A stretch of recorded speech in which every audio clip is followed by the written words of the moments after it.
अब आइए आगे हम श्रवण करते हैं यथारूप गीता मंगलाचरण भूमिका भाग 3। ये मेरी प्रकृति कहते हैं। यह भौतिक प्रकृति अपरा प्रकृति परमेश्वर की भिन्न शक्ति है। इसी प्रकार जीव भी परमेश्वर की शक्ति है, किंतु वे अलग नहीं हैं, अपितु भगवान से नित्य संबंध है। इस तरह भगवान, जीव, प्रकृति तथा काल ये सब परस्पर संबंधित हैं और सभी शाश्वत हैं। लेकिन दूसरी वस्तु कर्म शाश्वत नहीं है। हाँ, कर्म के प्रभाव अत्यंत पुरातन हो सकते हैं। हम अनादि काल से अपने शुभ अशुभ कर्म फलों को भोग रहे हैं, किंतु साथ ही हम अपने कर्मों के फल को बदल भी सकते हैं और यह परिवर्तन हमारे ज्ञान की पूर्णता पर निर्भर करता है। हम विविध प्रकार के कर्मों में व्यस्त रहते हैं। निसंदेह हम यह नहीं जानते कि किस प्रकार के कर्म करने से हम कर्मफल से राहत प्राप्त कर सकते हैं, लेकिन भगवद गीता में इसका भी वर्णन हुआ है। ईश्वर अर्थात परम ईश्वर की स्थिति परम चेतना स्वरूप है। जीव भी ईश्वर के अंश होने के कारण चेतन है। जीव तथा भौतिक प्रकृति दोनों के ही प्रकृति बताया गया है, अर्थात वे परमेश्वर की शक्ति हैं, किंतु इन दोनों में से केवल जीव चेतन है, दूसरी प्रकृति चेतन नहीं है। यही अंतर है। इसलिए जीव प्रकृति परा या उत्कृष्ट कहलाती है, क्योंकि जीव भगवान जैसी चेतना से युक्त है, लेकिन भगवान की चेतना परम है। और किसी को यह नहीं कहना चाहिए कि जीव भी परम चेतन है। जीव कभी भी यहाँ तक कि अपनी सिद्धि अवस्था में भी परम चेतन नहीं हो सकता। और यह सिद्धांत भ्रामक है कि जीव परम चेतन हो सकता है। वह चेतन तो हो सकता है, लेकिन पूर्ण या परम चेतन नहीं हो सकता।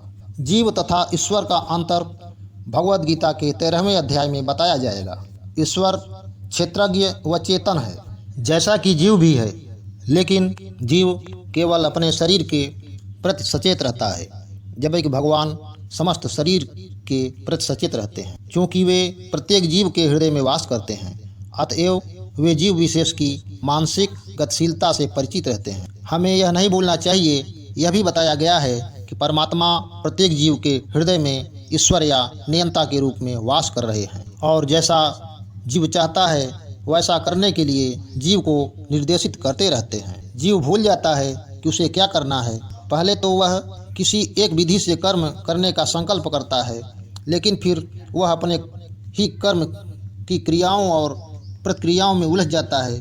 एक प्रकार का शरीर त्यागने के बाद वह दूसरा शरीर ग्रहण करता है। जिस प्रकार हम वस्त्र उतारते तथा पहनते रहते हैं, इसी प्रकार जब आत्मा देहांतरण कर जाता है, अतः उसे अपने विगत कर्मों का फल भोगना पड़ता है। ये कार्यकलाप तभी बदल सकते हैं जब जीव सत्वगुण में स्थित हो और यह समझे कि उसे कौन से कर्म करने चाहिए। यदि वह ऐसा करता है तो उसके विगत कर्मों के सारे फल बदल जाते हैं। फलस्वरूप कर्म शाश्वत नहीं है। इसीलिए हमने यह कहा कि पांचों ईश्वर, जीव, प्रकृति, काल तथा कर्म में से चार शाश्वत हैं, कर्म शाश्वत नहीं है। परम चेतन ईश्वर जीव से इस मामले में समान है। भगवान तथा जीव दोनों की चेतनाएं दिव्य हैं। यह चेतना पदार्थ के संयोग से उत्पन्न नहीं होती, ऐसा सोचना भ्रांतिमूलक है। भगवद गीता इस सिद्धांत को स्वीकार नहीं करती कि चेतना भौतिक संयोग की किन्हीं परिस्थितियों में उत्पन्न होती है। यह चेतना भौतिक परिस्थितियों के आवरण के कारण विकृत रूप से प्रतिबिंबित हो सकती है।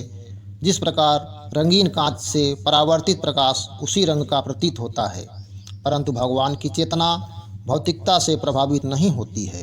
भगवान कहते हैं, मध्याक्षणे क्षीण प्रकृति। जब वे इस भौतिक जगत में अवतरित होते हैं तो उनकी चेतना पर भौतिक प्रभाव नहीं पड़ता है। यदि वे इस तरह प्रभावित होते तो दिव्य विषयों के संबंध में उस तरह बोलने के अधिकारी न होते, जैसा कि भगवद गीता में बोलते हैं। भौतिक कलमश ग्रस्त चेतना से मुक्त हुए बिना कोई दिव्य जगत के विषय में कुछ नहीं कर सकता। अतः भगवान भौतिक दृष्टि से कलुषित दूषित नहीं है, परंतु हमारी चेतना अभी भौतिक कलमश से दूषित है।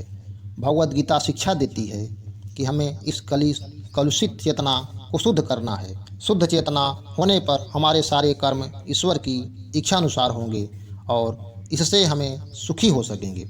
ऐसा नहीं कि हमें अपने सारे कार्य बंद कर देने चाहिए, अपितु हमें अपने कर्मों को शुद्ध करना चाहिए और शुद्ध कर्म भक्ति कहलाती है। भक्ति में कर्म सामान्य कर्म प्रतीत होते हैं किंतु वे कलुषित नहीं होते। एक अज्ञानी व्यक्ति भक्त को सामान्य व्यक्ति की भांति कर्म करते देख सकता है, किंतु ऐसा मूर्ख यह नहीं समझता कि भक्त का भगवान के कर्म अशुद्ध चेतना या पदार्थ से कलुषित नहीं होते, वे त्रिगुणातीत होते हैं। जो भी हो, हमें यह जान लेना चाहिए कि अभी हमारी चेतना कलुषित है। जब हम भौतिक दृष्टि से कलुषित होते हैं तो हम बद्ध कहलाते हैं। मिथ्या चेतना का प्राकट्य इसलिए होता है कि हम अपने आप को प्रकृति या प्रतिफल उत्पाद मान बैठते हैं। यह मिथ्या अहंकार कहलाता है। जो व्यक्ति देहात्म बुद्धि में लीन रहता है वह अपनी स्थिति स्वरूप को नहीं समझ पाता। भगवद गीता का प्रवचन देहात्म बुद्धि से मनुष्य को मुक्त करने के लिए ही हुआ था और भगवान से यह सूचना प्राप्त करने के लिए ही अर्जुन ने अपने आप को इस अवस्था में उपस्थित किया था। व्यक्ति को देहात्म बुद्धि से मुक्त होना चाहिए। आध्यात्मवादी के लिए प्रारंभिक कर्म कार्य यही है जो बंधनों से छूटना चाहता है।